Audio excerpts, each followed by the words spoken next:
Following 15 months of war and a year of negotiations, key mediator Qatar said that Israel and Hamas were at the closest point yet to reaching a phased ceasefire and hostage release deal. The drafts have been delivered to both parties. The obstacles to the main contentious issues between the two sides have been overcome, and discussions are now underway regarding the final details.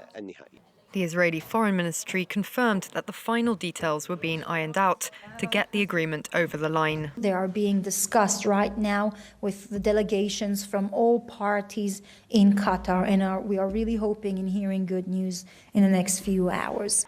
Also hoping for good news soon, Israeli protesters gathered outside parliament. Some hostage families fear that the deal taking shape will see only some of the remaining hostages freed.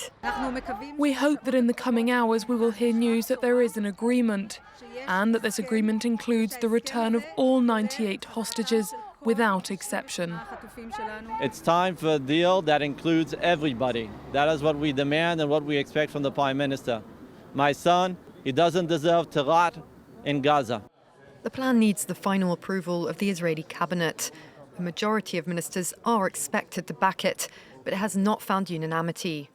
Police Minister Itamar Ben-Gvir on Tuesday threatened to quit, a day after fellow hardline nationalist minister Bezalel Smotrich called the emerging truce catastrophic. The deal that's being formed is a deal made for Hamas.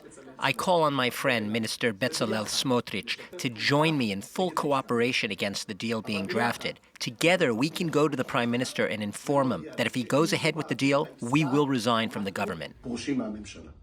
Ben-Gvir also said he and Smotrich had used their positions to block the deal for a year. Both ministers want to keep up Israel's military campaign.